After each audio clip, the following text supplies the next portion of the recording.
sagantaa BBC Afaan Oromooti. Nu waliin tura.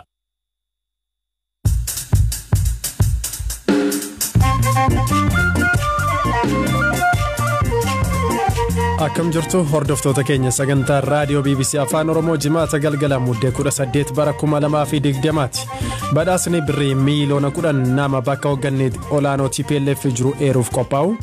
Kabraati mul'anni keenya Oromiyaa iddoo hawwata turistii Itoophiyaa keessa isa jalqabaa gochuudha. Lalisee dhugaa. The image about Oromia in most cases is very misrepresented. Ilaalchi waa'ee Oromiyaa irra jiru yeroo hedduu kan dhiyaatu haalaan dogoggoraani. Itoophiyaa dabalatee biyyootni guddataa jiran talaalli COVID-19 salphaatti argachuu danda'u. Akkaataan itti hiramu Itoophiyaan humna qabaattee humna dhabdeetu hin taane uummata Itoophiyaa ni barbaachisa moo hin barbaachisu kan jedhudha. Garuu akkuma beeknutti umuriin qopheessaan Eliyaas Mulugeetaati Zalaalam Taaddasaa isinii dhiyeessa.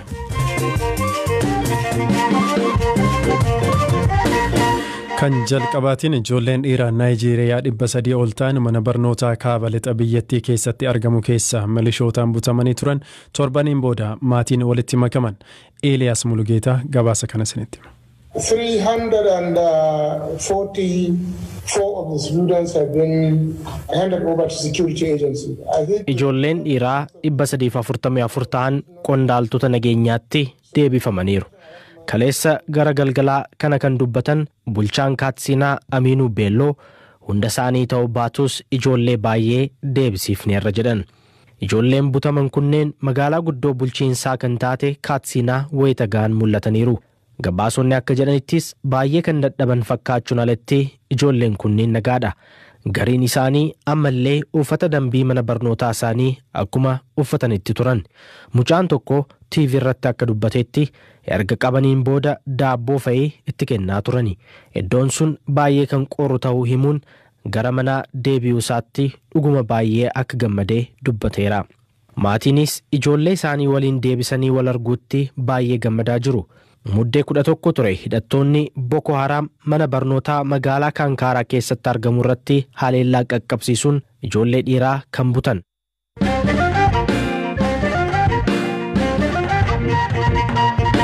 Mootummaan Federaalaa Itoophiyaa naannoo Tigraay iddoowwan to'annoo isaa jala galanitti tajaajiloota bu'uuraa adda citanii turan akka deebisaa adeemuu himee ture.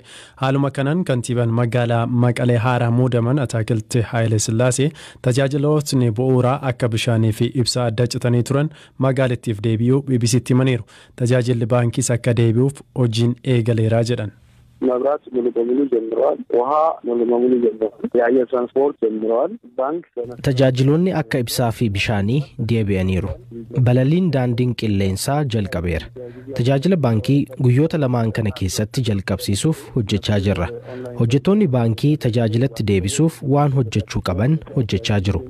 Dafanii xumuruu qabu. Hojjettoonni mootummaa waajjira isaaniitti gabaasa akka godhan taasifame baay'een dhufaniiru. Waajjiroota keessaa qabeenyi mootummaa guddaan manca'eera. Saamameeras. Isa sirreessinee isa badees bituun warra hin tuqamne ammoo hojii jalqabsiisuuf hojjechaa jirra. Waltajjii garaagaraa qopheessuun uummata waliin marii gaggeessaa jirra. Mana maree gandaa magaalaa fi aanaa hundeessaa jirra. Nageenyi akka eegamu kan barbaannu uummataani.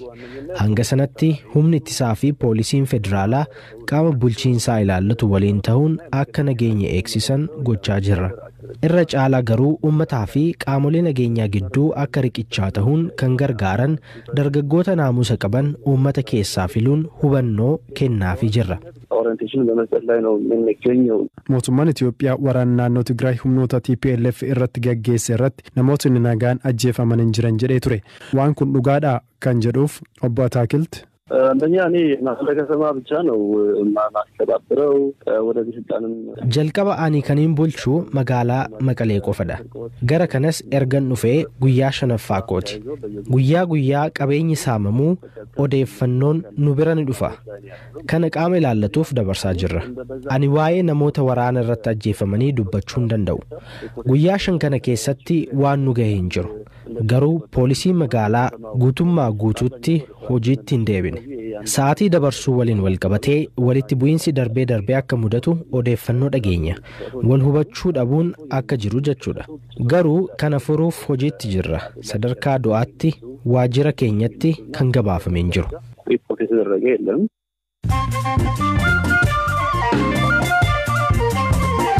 Gidduutti ammoo oduun gabaabseen isinitti hooggantootni olaanoo TPLF bakka jiran nama eeruu kenne birrii miiliyoona 10 badhaasa jedhe raayyaan ittisa biyya Itoophiyaa. Miidiyaan biyyaalessaa ETV qondaala olaanaa raayyaa ittisaa tokko wabeeffachuun akka gabaasetti badhaasni qarshii kun nama bakka hoogganoonni olaanoo TPLF jiran eeruuf kan qophaa'e jedhan. Hooggantoota baqarra jiran yeroo gabaabaa keessatti to'annoo jala oolchuuf badhaasni kun akka qophaa'es Leetinaal Jeneraal Asraat Deneeroo himaniiru. Dhaabbanni mootummoota gamtoomanii namoota nagaa sababa lolaa Tigraayin miidhaman gargaaruuf deeggarsa yeroo balaa doolaara miiliyoona 35.6 gumaachuu beekse. Arjooma maallaqaa kana keessa doolaara miiliyoona 25 kan ta'u namoota nagaa lola kanaan madaa'anii fi miidhamaniif qoricha wanta nyaatamuu fi bishaan dhugaatii dhiyeessuuf akka oolu dhaabbatichi ibseera. Bulchaan magaalaa Naayiroobii Maayik Sonkoo miseensota mana maree Naayiroobiin aangoo irraa kaafaman heera biyyattii cabsu aangoo akka hin malleetti gargaaramu amala hin mallee qabaachuu fi yakkoota biroo seera biyyattiin dhorkaman raawwateera jedhamuun miseensonni mana marichaa hoggana kana kan kaasan.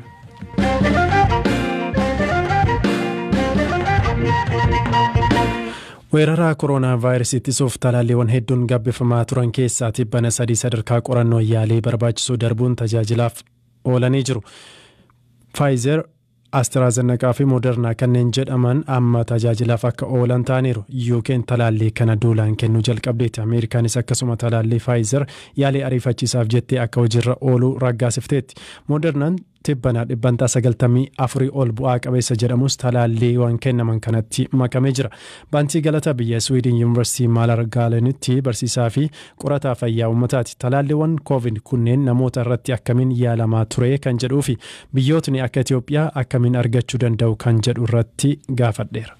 Namoota irratti inni hojjetamu kun sadarkaa 3 hamma 4tti qaba. Sadarkaan 3 jalqabaa dirqamadha. Inni 4ffaan garuu waggaa 5 yookiin waggaa 10 booda akka to'annaatti kan hojjetamudha.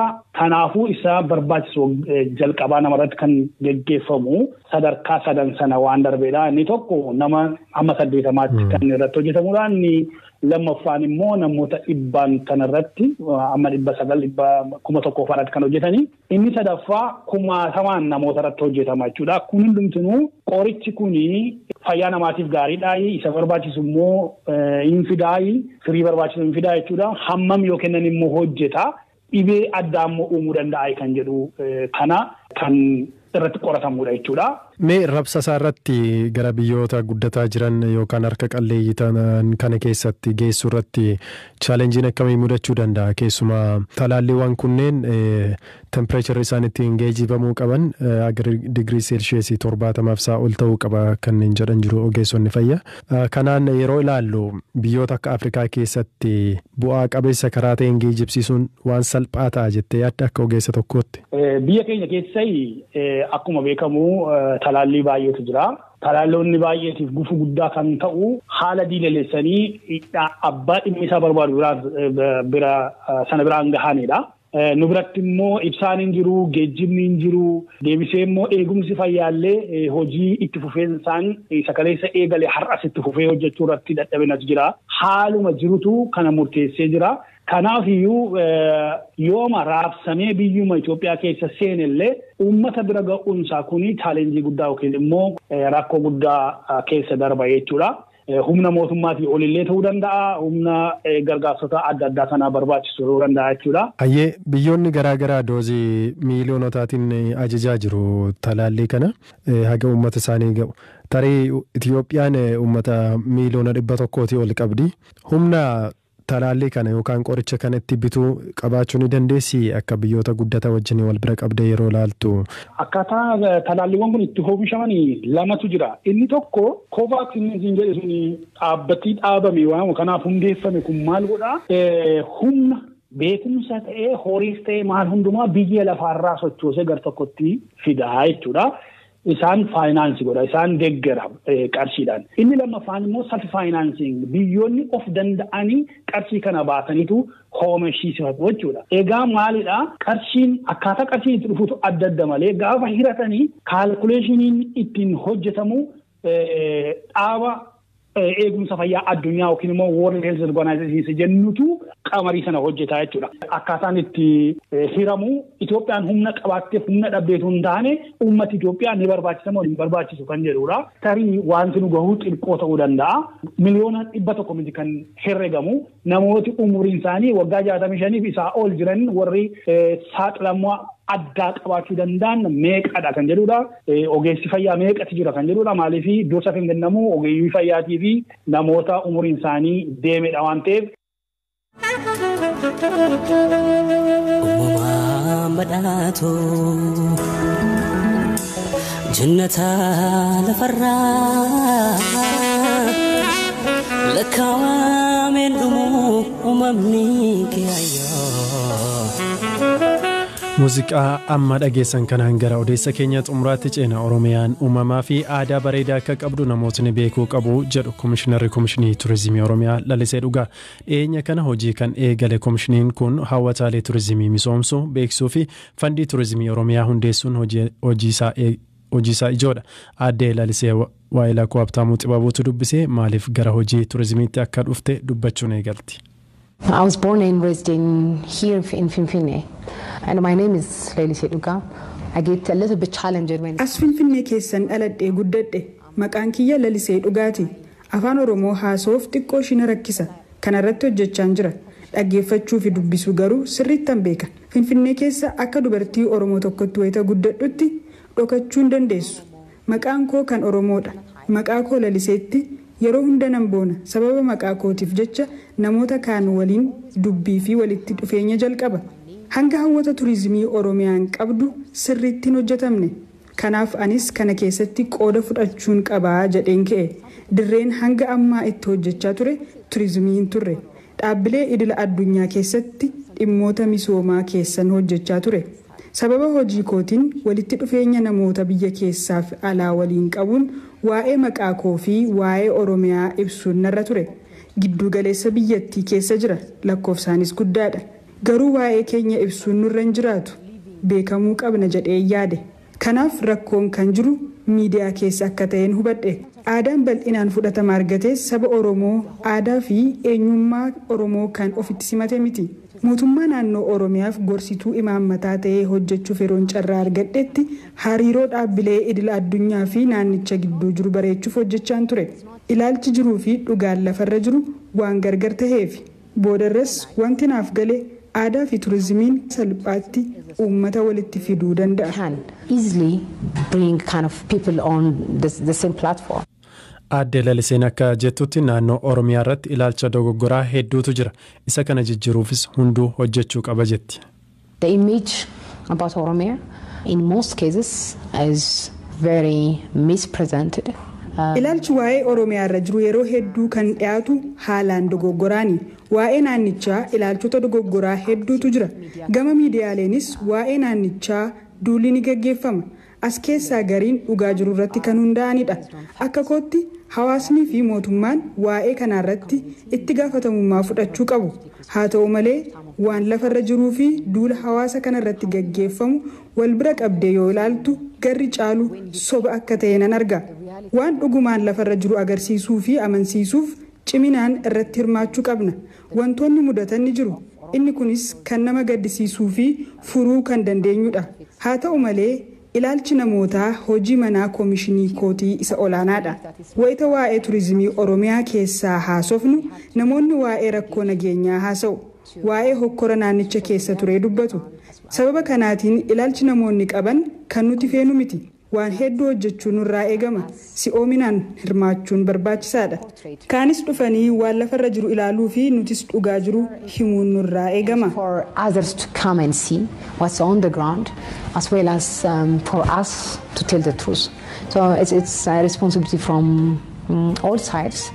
Oromiyaan iddoo hawwata turizimii hedduu akka qabduun beekama. Aaddee Lalisee Dhugaa isin galateeffannaa kabajamtoota dhaggeeffattoota keenya sagantaa raadiyoo BBC Afaan Oromoo kajimaataa fi ka xumura torbee kanaa xumurreeti kan jiru asirratti qopheessaan Eeliyaas Mulugeetaa ture kan isiniif dhiyeesse Zalaalam Taaddisaati. Torban bareedaa qabaadhaa nagaatti. Artiist Alii Birraa wal'aansa onnee Dubaayitti argachaa erga ture biyyatti deebi'eera. Fayyaan kee akkamii jennee gaafanneerra.